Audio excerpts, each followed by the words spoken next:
खड़ी हो हमारो सपना एक बेर बात कर लगे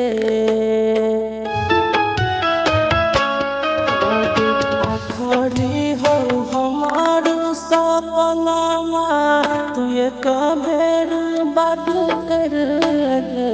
आगे जानू भरती छी हम हॉस्पिटल में आके मुलाकात कर लगे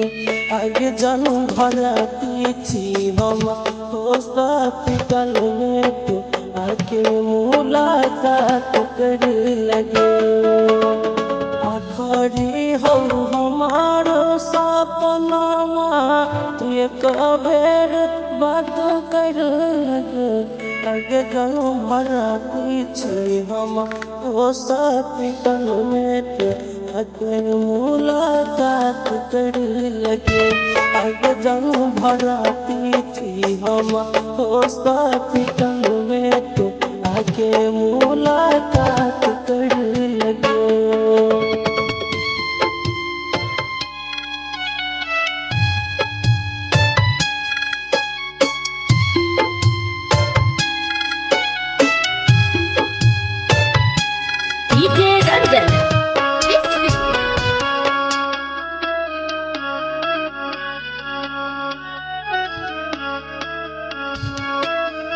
मोहन घड़ी पनिया पिलाए जो न जान गे छिटा से पारन पहिले आई बजो न जान है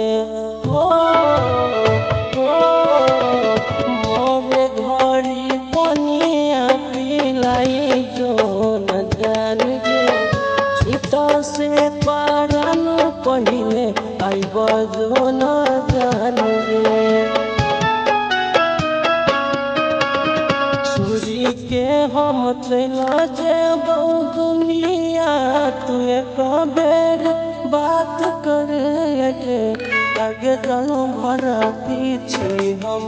हॉस्पिटल में आके मुलाकात कर लगे आगे जानू भरती छी हम हॉस्पिटल में आके मुलाकात कर लगे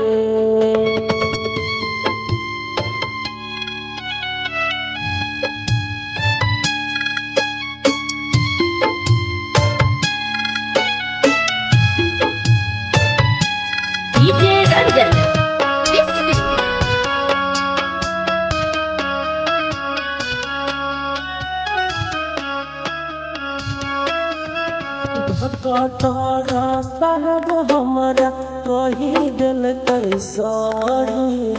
थोड़ी देर के बाद पगली एगो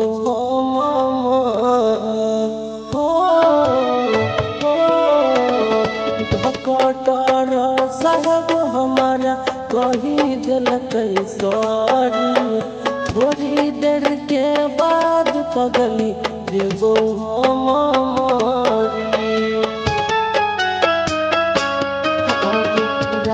सबके पूरा दे तू सपना तू एक बेर